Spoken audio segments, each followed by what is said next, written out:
adolescência é uma palavra que tem raiz latina e dupla origem.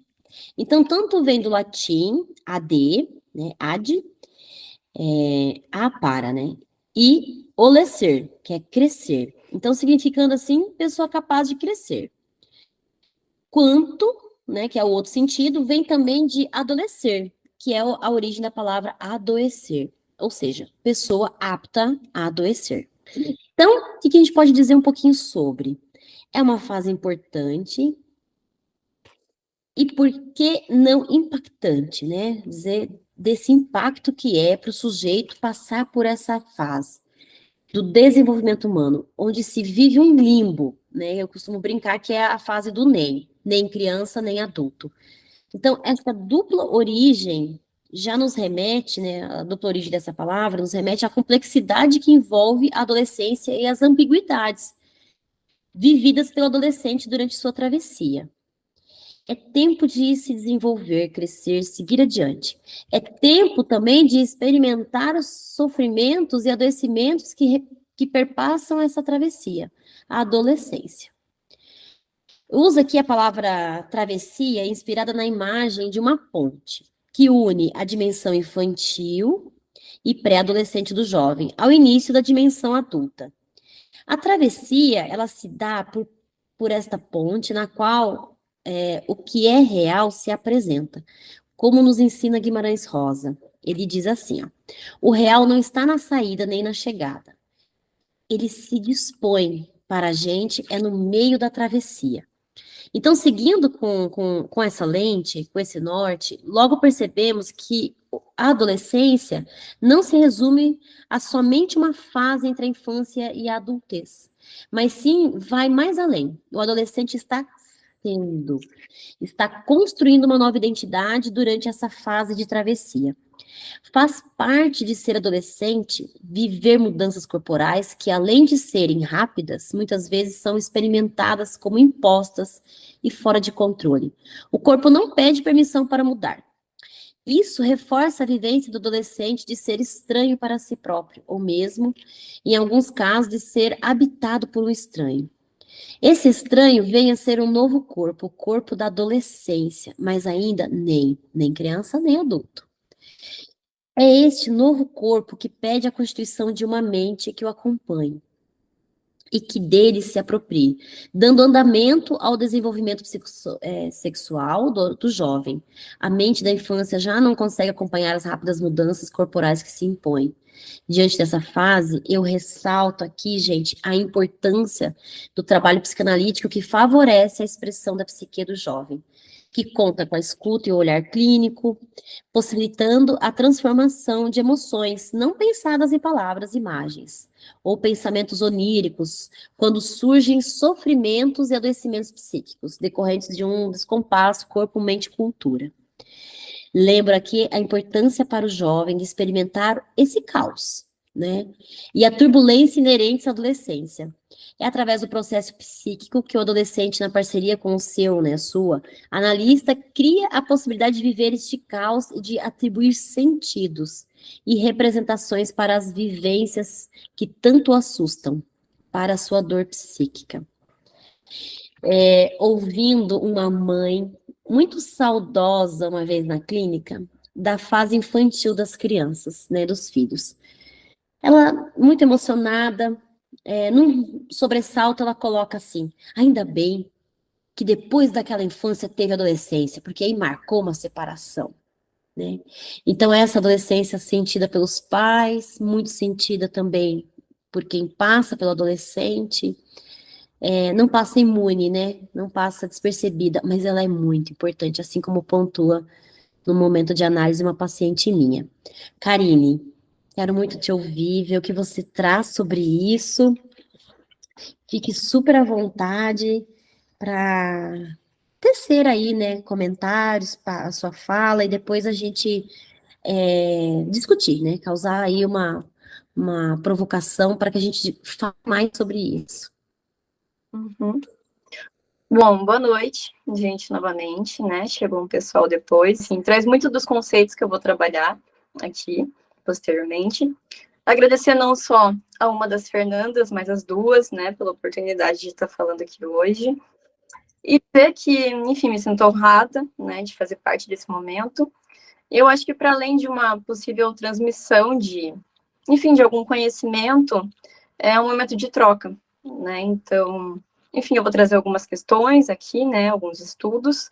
É um tema muito rico para mim, porque foi o tema da minha monografia, né, na graduação, o qual eu continuo desenvolvendo, né? A gente sabe que os estudos, eles nunca param, né? A sociedade e os estudos estão atrelados, então a gente sempre tem que estar atualizando, né, aquilo que se propõe a estudar. Então, enfim, vou trazer algumas observações. Espero que depois a gente consiga ter uma conversa super proveitosa sobre isso tudo. O tema de hoje será o tema Espelho, Espelho Meu, adolescência, uso da imagem e as redes sociais. E para introduzir um pouco do tema, eu acho que é necessário fazer uma contextualização, né? Então, assim como a infância, né, a gente pode pensar que a adolescência é uma invenção da modernidade, né, historicamente falando, né? Muito tempo atrás, se sabe que as crianças não eram vistas, né, como elas são vistas hoje em dia. Então, era uma coisa assim, da criança para a adultez, da adultez para o casamento, do casamento para os filhos. Muitos disso a gente vê ainda na nossa família mesmo, né, com os nossos avós, né, que casaram super cedo, a maioria deles. Então, a adolescência, tanto quanto a infância, também é uma invenção dessa modernidade, né? E pensando nisso, é indissociável, né? Pensar adolescência e cultura, né? Elas andam juntas. Então, queria trazer aqui, né, um pouco, enfim, do que seria essa adolescência, né? Como a Fer falou, é uma condição ali entre a infância e a vida adulta, que, enfim, é transpassada por essas condições culturais, né, sobretudo. E então é impossível, né, a gente compreender uma adolescência universal, né? A adolescência é um processo de simbolização que vai ser particular a cada sujeito, né, a cada indivíduo. Então, eu acredito que esse seja um pressuposto principal para a gente pensar daqui em diante. Então, com relação, né, à adolescência, né, essa questão cultural, eu achei importante trazer alguns ritos de passagem, né? Algumas culturas são marcadas por isso, outras nem tanto, mas a gente vai chegar lá. Então, eu trouxe algumas imagens, né, para a gente estar conversando sobre isso. A primeira delas é sobre um bar mitzvah, que é uma cerimônia judaica, né? Ela ocorre entre os 12 e 13 anos ali, entre as meninas e os meninos. E eles pressupõem, né, que após essa cerimônia, as crianças, né, nesse momento adolescentes, já assimilaram um pouco dos valores ali da cultura para estar tendo essa autonomia, né, na vida adulta, ou começando a ter um pouco dessa autonomia e responsabilidade. Embaixo, eu trouxe uma imagem de uma festa debutante, que é muito conhecida aqui de nós brasileiros, né, essa festa debutante, apesar de não ser só um costume brasileiro, é um costume europeu, pelo que eu vi, né, pelo que eu observei, andei pesquisando, tanto que nos Estados Unidos eles têm o baile, né, o prom, então são momentos marcantes, assim, né, e o debutante em específico no Brasil seria quando a menina faz 15 anos, né, e daí tem toda aquela cerimônia, chama os familiares, os amigos, tem dança com o pai, então é todo um rito, né, todo um ritual também de passagem. Ao lado eu trouxe algumas cerimônias de algumas comunidades indígenas também, eu acho interessante a gente pensar sobre isso, né? A primeira delas é de uma comunidade em Manaus, onde ela ficou bem conhecida esses últimos tempos, na verdade teve uma reportagem sobre isso, onde os homens, em específico, tem que passar por um ritual, onde essa luva, né, como vocês podem ver na imagem, é cheia de formigas. Essas formigas são chamadas de tucurandeiras. São formigas que anestesiam, de certa forma, né, o corpo. Então, o homem, né, o menino, nesse momento, tem que ficar com as mãos, né, dentro dessa luva, tá dançando, fazendo os ritos ali com o pessoal da comunidade, e é preciso que ele seja picado 20 vezes e aguente essas picadas, para daí ser considerado um homem adulto, né, e pelo que eu pesquisei também, esse rito ele pode se repetir várias vezes, porque muitos deles não aguentam, né, então é interessante pensar nisso também. E embaixo, também trouxe o rito de outra aldeia, né, outra comunidade indígena, onde as mulheres, após a primeira menstruação, elas têm uma tatuagem facial. E essa tatuagem representa a força e a habilidade para cuidar da família, que é um valor muito importante em algumas comunidades, né? Então, achei interessante a gente pensar um pouco desses ritos, né, em diferentes culturas, etnias, e trazendo um pouco agora para a atualidade, né? Se percebe que sim, em algumas comunidades, algumas culturas, os ritos eles se mantêm, né? Eles são bem importantes, eles marcam essa fase, mas em outras hoje em dia nem tanto, né? E aí que entra essa questão da tecnologia, né? A gente tem que pensar que não tem como retroceder, né? A tecnologia está aí, ela vai aumentar, né? Possivelmente, e dentro disso existem vários grupos, né? Vários grupos de exceção, vamos dizer assim, onde o adolescente muitas vezes está mais inserido nesses grupos virtuais do que nos grupos propriamente ditos sociais, né? Grupo da realidade, né? Não a realidade virtual. Então, é de se pensar que, hipoteticamente, né, hoje em dia, em algumas culturas, esses ritos tenham perdido certa força, né? Talvez por, múltiplas possibilidades, né, do adolescente ser hoje em dia, mas também problematizar um pouco disso, né? Porque da adolescência, né, esse rito, que como eu mencionei, ele, em muitas cerimônias envolve família, amigos, acaba sendo um processo individual, né, onde espaço público e privado se fundem, né, e existe pouca intimidade, de certa forma. Então, vou trazer alguns conceitos iniciais, né, teóricos, sobre adolescência e psicanálise. Em primeiro momento, eu trouxe um conceito do Caligares, que, enfim, é um autor que eu admiro muito, né, sempre admirei, e ele tem uma obra incrível, né, sobre a adolescência, uma obra brilhante, onde ele fala da adolescência como um período de moratória. Bom, o que seria esse período de moratória, então? Eu acho que a Feira introduziu muito disso já na fala dela, seria esse período de limbo, né, entre a infância e a adultez. Tanto que ali, né, eu trouxe um pedacinho do que ele diz, é dispensar o vazio no adolescente, qual perde o lugar da criança amada e tampouco conquista um novo lugar de adulto autônomo, não sendo nada.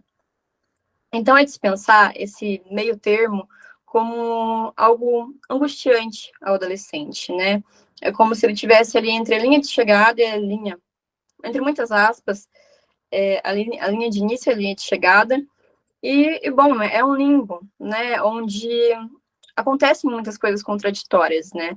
Por exemplo, né? Como eu disse anteriormente, é comum que o adolescente ele perca esse lugar de criança amada, né? Aquele olhar de ternura que os adultos têm sobre ele.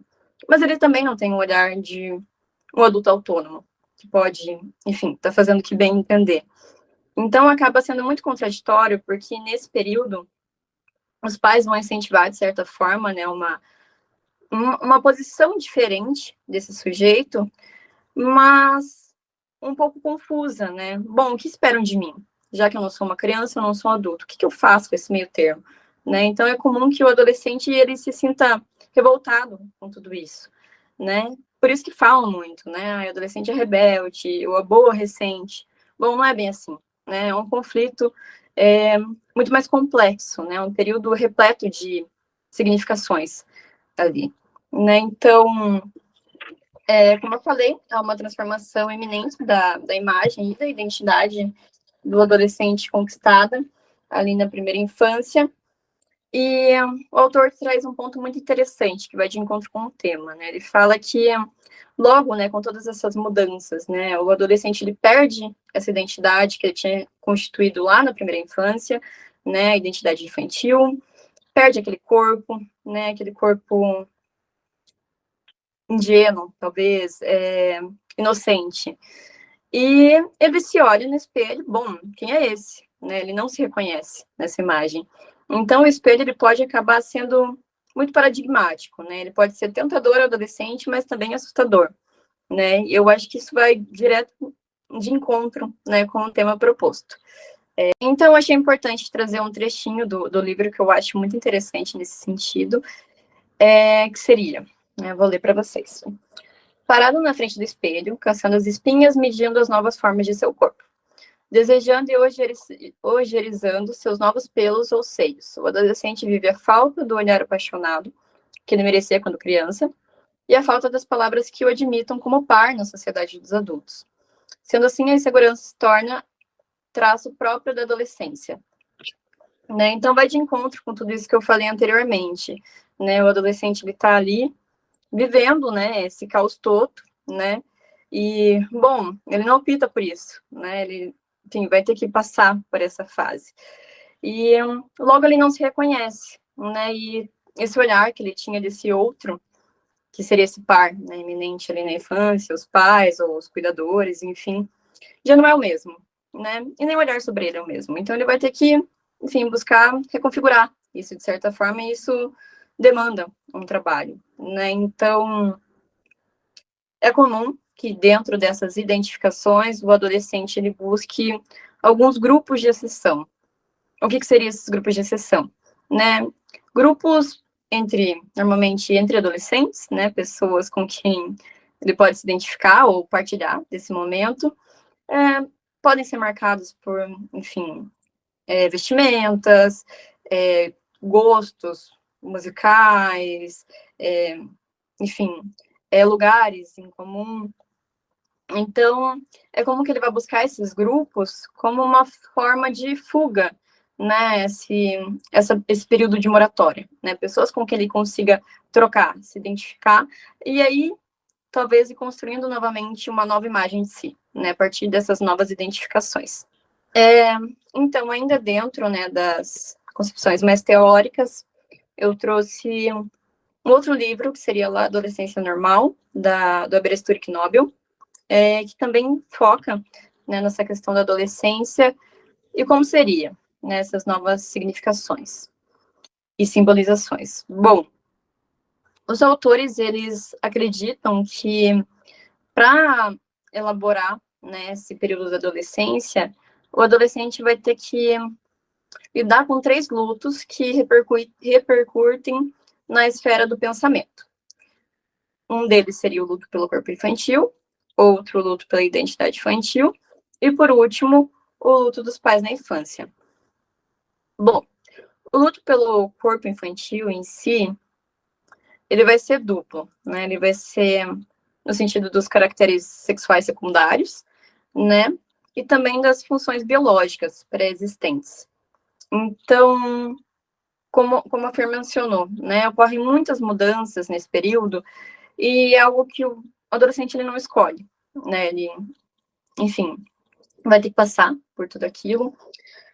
E ele se vê numa condição passiva, né? Então, pode ser que essa rebeldia, entre muitas aspas, ou essa revolta, se volte ao pensamento agora. Bom, o luto pela identidade infantil, então, acontece no sentido de que o adolescente, né, ele se vê numa condição diferente daquela anterior da infância, né, onde ele tinha total dependência dos seus pais, da sua família, mas ele ainda não tem uma total independência. Então, como dito, né, nesse último momento, pode ser que ele busque um certo refúgio nesses grupos, onde ele pode, enfim, brincar um pouco com essa nova identidade. E é até engraçado, né? Às vezes o adolescente, se você acompanhar o adolescente por um certo período, assim, na clínica a gente vê muito isso, né? Pode ser que ele se porte como diversos personagens, assim, né? Então, agora eu tô me identificando com esse pessoal, logo ele tem outros gostos, ele tá totalmente imerso nisso. Um tempo depois ele já não gosta, ele já tá em outro grupo. Então, é interessante você acompanhar esse processo, assim, enfim, acontece muito, né? E por fim, o luto dos pais na infância, da infância, vai ser duplo também, porque ele vai acontecer por parte dos pais, né, que vão ter que aprender a lidar com esse novo sujeito, né, e a se desprender da figura que se tinha desse filho, né, da figura infantil que se tinha desse filho. E, bom, os filhos vão ter que também mudar essa imagem que se tinha dos pais, né. Não ter que, mas, via de regra, muda, né, porque, por exemplo, né, é comum que na infância, alguns filhos sejam muito ligados aos pais, né? Alguns pais, o pai, a mãe, enfim, ou alguma figura, né, que cuide dessa criança. E às vezes pode ser que chegue num período em que, bom, essa criança já não quer mais fazer as mesmas coisas, não quer sair com os pais, e os pais sentem isso também, né? Aquela criança que era o chaveirinho ali, que estava ali o tempo todo, já não está mais junto, né? Já não quer estar tá junto da mesma forma, quer estar junto com os amigos. Então, é duplo, né? É um luto que ocorre por essas duas partes da relação, e que, enfim, faz parte, né? Mas é comum que nesse momento a comunicação entre os pais e os filhos seja interrompida, né? Ou tem algumas lacunas, alguns mal entendidos, porque o adolescente ele realmente vai interromper um pouco dessa comunicação com esses pais reais, ali, externos, né? Então, no sentido teórico da coisa, seria isso. Eu achei importante trazer um pouco desses conceitos, porque eu acho que vai conversar muito com o que a gente vai trabalhar depois. Então, o que seria adoecer no mundo contemporâneo, né? Será que seria uma crise dentro da crise? Bom, uma pergunta. Não sabemos, mas hipotetizamos que sim. Como dito, a adolescência ela já é esse período, né, de muitas significações, muitas mudanças. É caótico, né, de certa forma, para quem vive, e até para quem está perto, né. E, bom, existem muitas questões contemporâneas, né, envolvendo principalmente essa questão da tecnologia, em que tem que se pensar nisso, né. Eu acho que não afeta somente o adolescente, mas, enfim, todas as faixas etárias, né, todo mundo está imerso nesse mundo tecnológico hoje em dia, né, nessa cybercultura, entre muitas aspas. Então, eu achei importante trazer o dito freudiano de que toda a psicologia individual deve englobar uma reflexão a nível social, né, porque se trata exatamente disso, não tem como se pensar uma pessoa fora do teu tempo, né, fora daquilo que você está vivendo no momento. Então, se torna importante ressaltar, né, os efeitos da cultura sobre o aparelho psíquico. Bom, a adolescência, né, a gente pode pensar ali que dentre todas essas mudanças, né, em termos psicanalíticos da coisa, é como se fosse um segundo nascimento ali, né? Aquela imagem, aquela unidade que, enfim, aquele sujeito, aquele serzinho conquistou lá na infância, já não é a mesma, né? Então ele vai ter que se haver com isso, com essas escolhas, reviver esse ético de certa forma. E se haver também com, talvez como ser um narcisismo, né, ali. Então, como dito, né, esse olhar primeiro que deu alguma significação a esse sujeito normalmente falha, né? Essa relação com quem está ali por perto, né, com esses cuidadores, falha. E o que entra no lugar disso? Bom, talvez o olhar de um outro cultural, né? Agora, um outro da cultura, do social. Então, dentro, né, todo esse contexto que a gente vive que engloba a tecnologia, a gente pode pensar em muitos outros, né?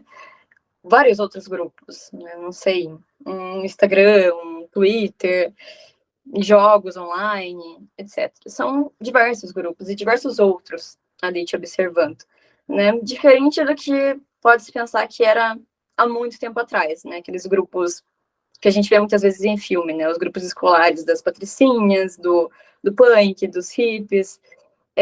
Bom, com certeza existe, né? A gente percebe que existem, sim, esses grupos, mas muitos deles foram para as redes sociais. E, bom, aí que está o perigo, né? Também, de certa forma. Então, em razão dos avanços científicos e tecnológicos, há uma dispersão de valores e grupos a serem ofertados, como eu mencionei. São diversos grupos, diversos outrinhos ali, né, avaliando, de certa forma, essa pessoa. Então, a gente pode pensar, né, no sentido também para além da imagem, né, do capitalismo em si, do neoliberalismo, bom, uma questão também social, uma pressão que pode recair sobre esse adolescente, né?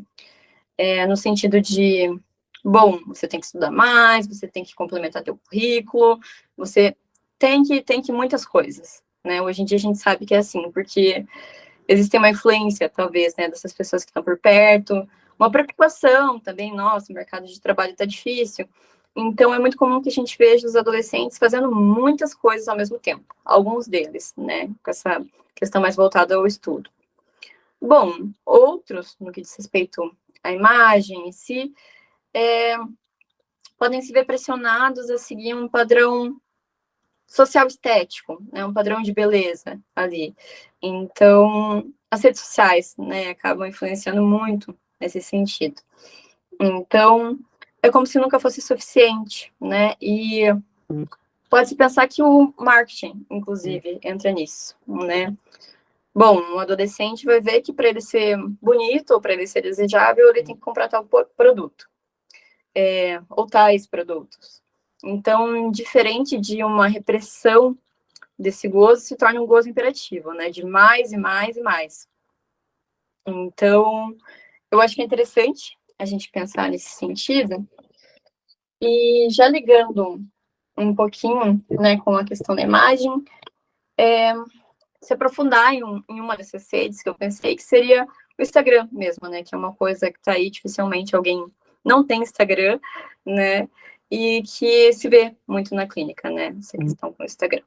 Então, o que seriam essas selfies e as redes sociais?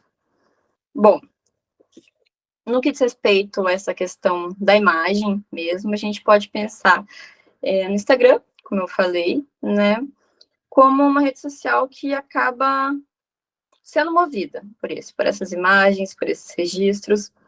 Sabe-se que o Instagram lá no começo, né, quando foi criado, ele não tinha esse intuito. Era o intuito de registrar o momento, né? Você tirava uma foto ali, gostava, postava.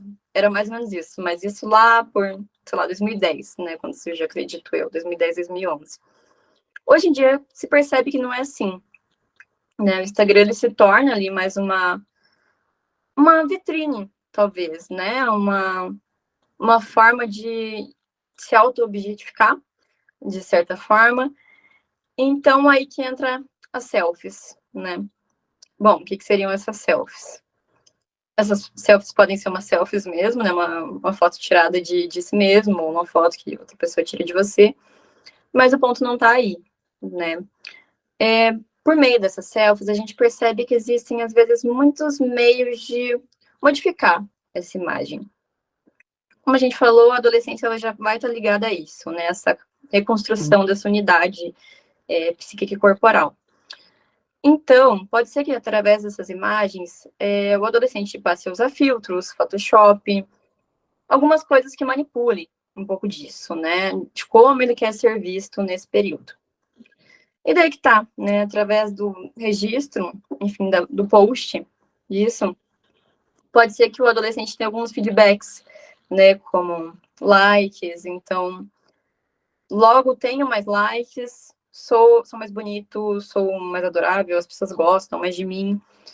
Bom, se eu não tenho tantos likes, talvez eu também não seja tão bom assim, sabe? Isso também não é uma questão única, exclusivamente da adolescência, mas pensa já dentro ao caos, né, que existe nesse período, né, com relação à imagem.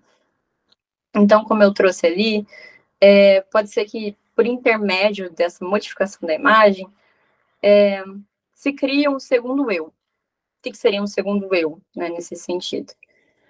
Bom, o adolescente, né, vamos pensar, tirou uma foto com filtro. Logo, a boca dele tá maior, o rosto tá um pouquinho mais rosado, tá tudo simétrico. E ele posta essa foto, recebe muitos likes, muitos feedbacks positivos. Bom, logo ele fica feliz com isso, hipoteticamente falando, né? E daí é que tá, né? Quando ele se olha nesse espelho da realidade, ele vai se dar conta dessa falta, né? Bom, eu não sou aquela figura, mas eu quero ser, né? Então pode ser que alguns desses efeitos sejam ilusoriamente controlados ou modificados, né? Em prol dessa questão, desse feedback, né? Dessa grande vitrine, dessa espetacularização que envolve toda a questão das redes, né? Tantas imagens. Bom, pode-se pensar também que poderia ser um evento de ordem narcísica também, né? dos vários outros culturais. Então, o que eu pensei, né? Eu acho que dentro disso é muito importante a gente destacar alguns pontos, que seria essa cultura midiática, o culto ao corpo e a valorização da boa forma. Bom, estava até pensando, assim, né, algum exemplo que a gente pudesse pensar nisso. Eu acho que depende muito, né? Sempre existem algumas modas, vamos pensar ali, né, em determinados períodos de tempo. Por exemplo, né, muito tempo atrás, o que estava muito em alta eram as Kardashians, né, a família da socialite, não sei se todo mundo tem conhecimento, mas elas são bem conhecidas, né, nessa questão das redes, e não tendo um julgamento sobre isso, mas se percebia que isso era um padrão, né? Isso se tornou moda. Então, logo elas tinham muitas curvas, um corpo escultural ali, e das pessoas começaram a querer ter esse corpo escultural, né? Tanto que realizando pesquisas, né? Teve um aumento de cirurgias plásticas mesmo, silicones, coisas estéticas mesmo, né, ali no rosto e etc., para tentar ficar um pouco parecido, né, não com essas figuras em específico, mas com uma representação do que seria isso. Hoje em dia, a gente percebe que o que está mais em alta é talvez aquele padrão 2000, né, de pessoas extremamente magras, tanto que muitas dessas pessoas que fizeram cirurgias reverteram nesse meio tempo, né? Fizeram explante de silicone e tudo. Então a gente percebe que mudou, né? E logo elas também mudaram, né? Não falando só delas especificamente, elas também seguiram esse padrão, mas percebe que o estilo agora é outro, né? A moda agora é outra. Então acho que é muito importante a gente pensar nessa questão sociocultural mesmo da coisa, né? Porque são coisas, enfim, padrões inconscientes, mas que se aplicam não somente à adolescência, mas eu acho que a todas as fases, né? Seja, enfim, crianças, adolescentes, adultos, está todo mundo em contato com essas redes. E, de certa forma, a gente não percebe, às vezes, né, o que está sendo realizado ali, ou, enfim, o que a gente está consumindo ali daquelas imagens. E não é essa a intenção, né? Enfim, falar que todas as redes sociais não são benéficas. Bom, a gente sabe que a tecnologia ela facilitou muitas coisas, né? Então, por via da tecnologia, inclusive estamos aqui hoje, né? Conversando e trocando uma ideia. Então, mas é dispensar as expressões sintomáticas, talvez, disso. Eu trouxe mais um questionamento do que uma conclusão, por si só. Se seriam as telas um grande ilusório espelho da atualidade, né? Pensando também em termos psicanalíticos, né, dá para pensar ali o próprio Narciso, né, olhando ali na tela, nesse espelho. Então, eu acho que é um questionamento válido, né, como se configuram essas telas, né, e até que ponto elas tomam conta da nossa vida ou da adolescência em si, né, e a influência disso mesmo, né, dessas imagens e dessa ilusão, né, porque muito do que a gente vê acaba não sendo real. E trazendo um pouco para a adolescência, para a clínica, a gente percebe que muitas vezes isso causa uma angústia mesmo, um sofrimento profundo no adolescente, nessa relação com as redes. E com esses grupos, né? Então, são novas formas de subjetivação, novas expressões sintomáticas. Eu acho que, como psicólogos, psicanalistas, enfim, é algo que a gente tem que se atentar, né? A cultura muda, logo o sujeito muda. E logo a escuta muda. Que você vai abordando assim de uma maneira muito fluida, essa constituição, né, histórica e desse desenvolvimento. Karine, você no começo ali coloca, né, sobre não compreender a adolescência como algo universal, né, esse desenvolvimento universalizar ele. Eu sei que você não estava falando de localidade, mas assim, esse movimento dos nossos adolescentes e da nossa contemporaneidade agora, onde está todo mundo se voltando para Instagram, Facebook está ficando. Antes era Orkut, veio Facebook, agora é Instagram e vamos ver o que vem depois. Isso é um movimento que acontece mais aqui no Brasil? Porque seria, então, de repente, trazendo aquele rito de passagem que também você trouxe no começo, um rito de passagem que é a criança adentra nas redes sociais.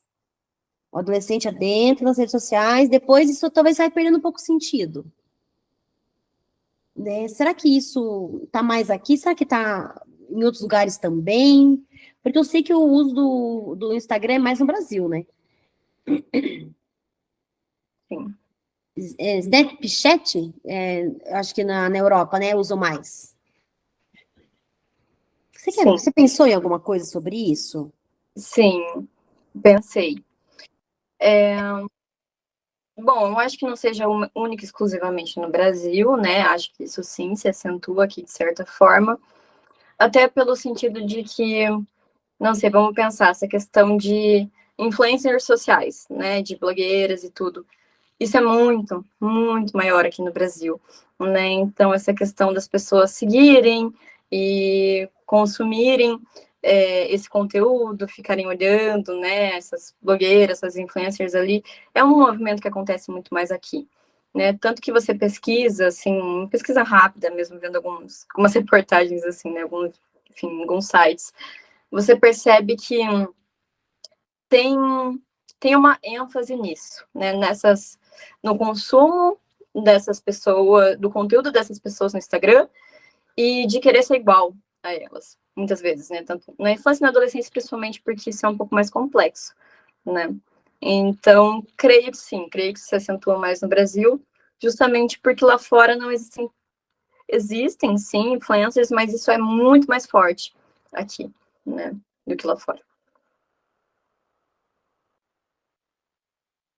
E essas redes sociais vão exercendo a função simbólica de um filtro, né? Porque filtra, para além do filtro que se usa, então uma imagem, filtra-se também esses núcleos, né, de informação, então você segue e é seguido por quem compartilha de uma ideia, e daí também tem os haters, né, que vão surgindo ali, e os cancelamentos.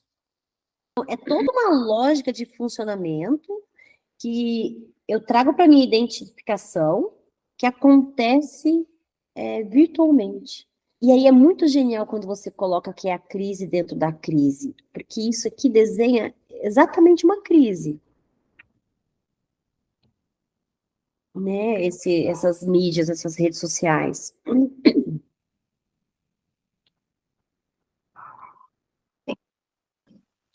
Sim, e é interessante pensar, né, nesses grupos, haters e tudo. Bom, eu acho que sempre existiu, em certa medida, isso, né? Essa exclusão, né? Tipo, adolescentes que iam para a escola, não se davam tão bem com todo mundo, daí tinha o grupo dos populares e tudo. E percebe que hoje em dia isso também se transmuta para as redes sociais, né? Então, tem grupos do WhatsApp que vai ter só algumas pessoas, outras da turma não. Ou do Instagram, né? Um dos melhores amigos, tal pessoa está nos melhores amigos, mas eu não tô. Então são coisas que a gente vai escutando na clínica, sabe? E causam extrema angústia, né, para o adolescente. Então, claro, isso também deve acontecer em certa medida ali no real, no externo, né? Mas também se transmuta para as redes. E se for pensar, se torna ainda um pouco mais perigoso, né? Porque é uma ferramenta que você está na mão o tempo todo, né? O celular. Então, ultrapassa aquele cenário da escola, né? Como se eu tô sozinho lá e também tô sozinho aqui. Parece que nas redes sociais, essas coisas de grupo e das bolhas, como a Karine falou, sempre existiu, dos populares, dos esquisitos, saiu de controle, né? Porque antes era você tinha o grupo da escola, daí você fazia uma atividade extracurricular, tinha ali também o grupinho, mas era assim, não era ali, né? E nas redes sociais, isso você começa a curtir, o algoritmo entende que é dessa bolha que você faz parte e aquilo toma uma proporção gigante, viraliza, né? Que é o que viralizou meu vídeo. Como isso é possível? Sabe? É uma coisa bem surreal, assim, a proporção que as coisas tomam, né? Sim. Em redes sociais. Se torna até um pouco persecutório nesse sentido, né? Ali para adolescente. Aline, eu tenho uma pergunta para você. Eu estava aqui pensando, no começo, quando você trouxe a questão, né, desses ritos de passagem em outras etnias, outras culturas, povos, assim. E o que você, assim, percebeu na sua pesquisa que o que seria a adolescência que foi criada, de certa forma, pela modernidade? Porque a gente, em outra fala, a gente falou sobre a questão da infância, que não existe infância, e a coisa, né, foi crescendo, né, enfim. E o que seria essa adolescência que foi criada pela modernidade? Porque eu estava pensando que se existem ritos em povos indígenas, povos originários, e talvez em povos que não tiveram aí um contato com uma colonização europeia, por exemplo, mas existe um rito, existe algo que marca uma passagem de uma coisa para outra. Então, o que seria a adolescência que foi criada pela modernidade? Eu estava pensando sobre isso. Enfim, sabe, se existem outros ritos em outros povos, outras culturas, que não diferente dos ritos daqueles que são colonizados, europeus, enfim.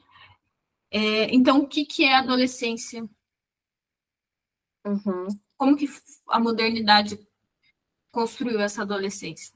Mas se existe rituais que marcam a infância para uma vida, algo depois da infância, em povos originários, indígenas, no mundo inteiro deve existir. Então, o que o europeu, né, está falando uma modernidade aí europeia, né, que colonizou o mundo inteiro, o que foi que eles fizeram ou criaram uma adolescência? Pois é. Não, entendo. É uma ótima pergunta, né? Eu acho que é um estudo constante em cima disso, né? Não tem como... Tem que ter uma resposta muito fechada, né? Eu penso. Mas eu acho que dentro dessa questão das redes sociais, talvez um pouco do que se vê e de como é visto, né? Porque até algo que eu vi muito e que eu pesquisei foi dessa questão dos adolescentes, das angústias, até dessa questão de modificação estética, e até parece que em certo momento, alguns dessas crianças, barra adolescentes, querem se tornar adultos logo, né, no sentido de, bom, o corpo está em modificação, mas, bom, vou colocar um silicone ali, sabe? Vou tentar parecer mais velha, mais adulta. A gente vê até alguns cantores, algumas figuras famosas, né, que transmutam desse período, assim, né? Pula. Infância, logo adultez, adulto. Então, por isso que eu até fiquei pensando, assim, como que a gente pode pensar nesse meio termo, dessa adolescência na contemporaneidade, mas realmente é um desafio configurar isso. Eu acho que, então, atualmente, assim, é pular essa fase desses ritos que são importantes na adolescência, essas crises, esse corpo mudando, né? Porque muita coisa acontece ali, sei lá, dos 12, 10, 11, 12, até os 18, 20. O corpo, assim, muda tudo. E vamos pular essa fase, né, de que eu estou passando por essa crise, eu quero ser logo uma pessoa adulta, ter um corpo adulto, enfim. Mas eu acho que a dificuldade tá da gente olhar para essa fase, nesse modelo, nessa história, na nossa história de colonização europeia, lá na Europa, é que, gente, nem infância tinha, né? Porque as crianças eram consideradas pequenos adultos. Então, isso de categorizar e separar em fases é razoavelmente novo.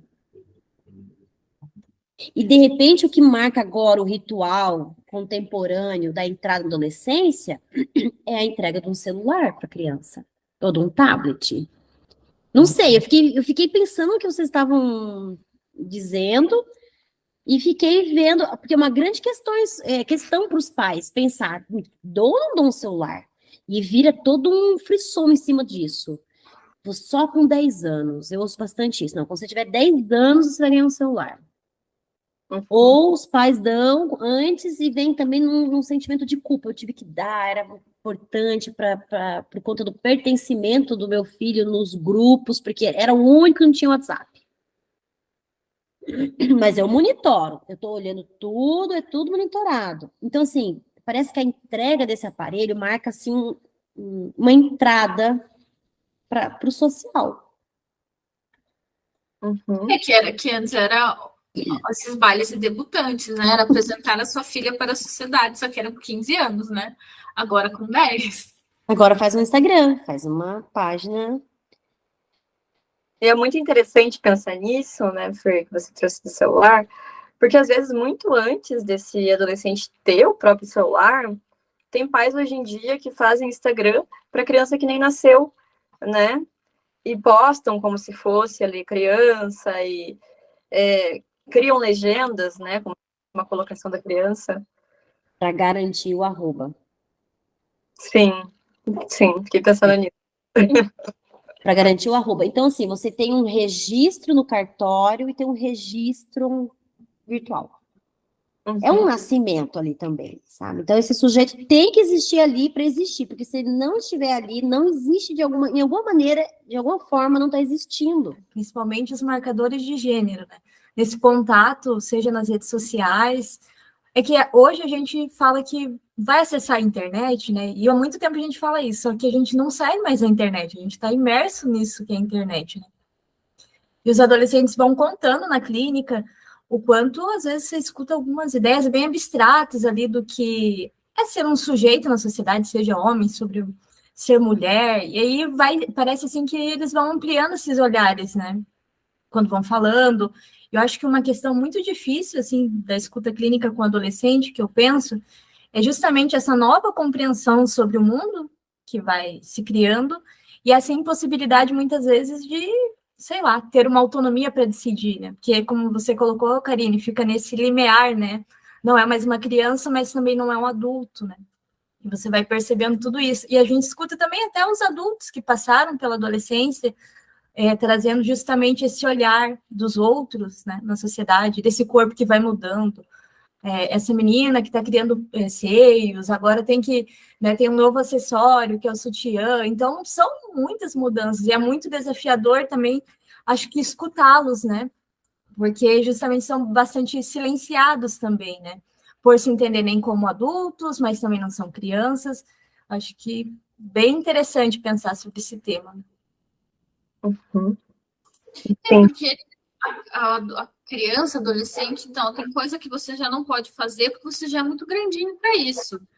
Mas tem muitas coisas que você não pode fazer porque você ainda não tem idade. Então, assim, tem coisas que você pode escolher, mas outras coisas ainda seu pai e sua mãe vão escolher por você. E eu acho incrível isso que você falou, Jéssica, dessa escuta clínica, né? Eu acho que isso é essencial para eles, né? Eu percebo isso como, enfim, muitas vezes eles não são escutados, são silenciados, como você bem colocou, dentro de casa, né? Então, talvez ali na clínica, um pouco do que a gente faz é dar a mão para esse adolescente, né? Tá, vamos passar por essa travessia aqui juntos, né? Você pode aparecer aqui toda semana com uma roupa diferente, um estilo diferente, tudo bem, eu aceito, né? Coisas que em casa, muitas vezes eles não têm, né? Tem essa repressão de, ai, não se decide, ou, ai, tá com um grupo que não deveria estar. E você escutar essa experiência, eu acho que é essencial, né? Penso que seja muito importante nesse período. É importante pensar o que pode o psicanalista, né, nessa escuta. O que é possível fazer advir um sujeito ali, né, alienado em tantas questões, tantas coisas, para que ele consiga, ele por ele mesmo, se encontrar de uma maneira ou outra. E não necessariamente se identificando com isso tudo que está sendo colocado, está sendo posto. E essa imagem, né, refletida no espelho, espelho meu, você foi muito genial quando você provoca dessa forma, porque aquilo que a gente vê no espelho é da ordem de um real. Aquela imagem que a gente reflete nas redes, né, às vezes mais produzida, Photoshop ou com filtros, a gente se afeiçoa àquela imagem. É tudo muito melhor quando a gente bota um filtro. E se deparar com o espelho que diz de uma outra coisa, uma realidade de um corpo que não é 100% o tempo todo, e que com a idade vai decaindo, vai mostrando aí sinais de uma deterioração, também causa crises, muitas crises, crise de identidade, a corrida por soluções estéticas, intervenções, muitas. Sim, e quando eu pensei ali no Espelho, Espelho Meu, né, que eu lembrei logo da Branca de Neve, da Branca de Neve, né, o conto ela, enfim, a vilã, né, fala, Puxa, existe alguém mais bonito que eu? E às vezes as redes sociais tratam um pouco disso, né, e logo você dá de cara com essa falta, né, sim, existem várias pessoas diferentes e por que não mais, menos, e eu acho que isso entra um pouco na cabeça do adolescente, né? Essas comparações constantes. E foi justamente por isso que eu pensei nessa questão do espelho e do conto. Tava pensando quando você falou justamente dessa questão dos filtros e da falta, né? Que quando eles se veem nessa imagem, e lá e logo depois eles têm que se dar com a falta. E acho que é mais problemático quando eles não se dão da falta, né? Porque realmente fica aquela coisa da imagem fixada. E outra coisa que nas redes sociais vai um pouco além da imagem é a própria rotina, né? Hoje em dia, a vida no Instagram, ela emite uma vida perfeita. Então, assim, eu vi até uma pessoa que trabalha, um blogueiro, assim, né? Influencer, que ele falou assim, o seu Instagram não bomba porque a sua vida não é interessante. Eu até fiquei com vontade de perguntar, o que é uma vida interessante, né? Mas o que ele quis dizer é justamente que, tipo, as pessoas ficam postando a rotina delas e postam essa parte da perfeição, e isso fica uma coisa, né, pensando no tema da adolescência, que é muito o que o adolescente visa, né? Esse ideal de vida perfeita, né? Então, quando ele está naquela decisão da faculdade, do que vai fazer, do que não vai fazer, com quem vai ficar, como vai ser, essa idealização é muito forte, né? E isso está muito nas redes sociais, né? Essa vida perfeita, esse filtro da vida, né? Não é só um filtro corporal ou físico, né, do corpo, mas esse físico social, né, de como ele almeja, tipo, atingir tudo que ele quer, a rotina, que não tem falta, né? Não tem lutos, não tem dificuldades, né? Toda essa parte é apagada, né? Aparece festas, aparece fazendo 1000 coisas no dia, na rotina, recebendo 1000 produtos, sendo super carismático, sendo bonzinho, sendo amado. Então, essa questão, né, fica muito forte. Eu acho interessante. Você falando aí das pessoas mostrando a vida, né, em rede social, me parece assim que a gente perdeu aquela linha assim do que é público e do que é privado, né? Porque antes existia, né, antes do celular era tão fácil à mão, assim, qualquer coisa você posta, né, existia, né, o que você na sua casa, né, e hoje em dia a gente vê em rede, assim, famílias mostram assim, a criança numa crise, chorando, e a mãe e o pai não não fazem nada porque eles estão filmando a criança ali numa crise, num momento de choro, e daí você abre os comentários, praticamente abrir um bueiro, assim, de tanta coisa que sai dali. Então, isso que você trouxe me fez pensar nisso, assim, de que talvez o limiar ali do que é público e é privado, acho que já não existe tanto para algumas pessoas, né? Eu concordo super com a colocação, né? E aquela coisa, eu acho que para além da imagem, né, de sempre achar que a grama do vizinho é mais verde, né? Então, logo eu abro o Instagram, tá tal pessoa, tal blogueira postando que ela ganhou, as viagens, nossa, como ela tá bonita, ela acorda bonita já, maquiada, né? E com filtros. Mas é um pouco complicado isso, né? Alguns, né, vão ver isso como talvez um modo de ser, né? Eu quero ser dessa forma. E outros vão se dar conta de que não consegue ser dessa forma. Até porque ninguém consegue. Então, bom, o que isso causa de angústia, ansiedade também, adolescente que abre as redes ali, bom, eu não sou nada disso, né? Então, o que eu sou? Né? Já nesse período tão conturbado nesse sentido, de conseguir se configurar como alguém novo. é um assunto que tem desdobramentos infinitos. Bem, acho então que ficamos por aqui. agradecendo muito a sua fala, suas considerações, Karine.